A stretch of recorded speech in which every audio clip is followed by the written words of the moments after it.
Guys, mag-uta na punta guys. Kay lami kayo ang sinabaw nga okra o kalamunggay maglawoy ta. Laswa ba? Laswa. Kamunggay lang o okra. Ara oh. Diba? Pahuli lang nato ng kamatis og ari ako kamunggay. Gamay ra ko nakuha guys kay kapoy na magkuha dito sa punuan. Og piniritong isda. Og butangan nato og sibuyas dahon guys.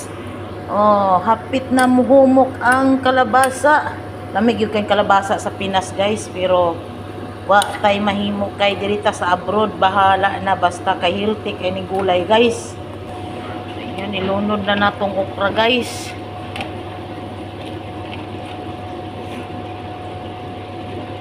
Pagkalami sa sabaw.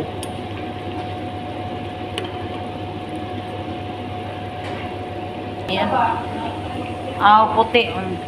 Ayan guys, kamunggay guys. Gamay lang ko kamunggay ron guys. Kay kapoy na magkuha to sa punuan.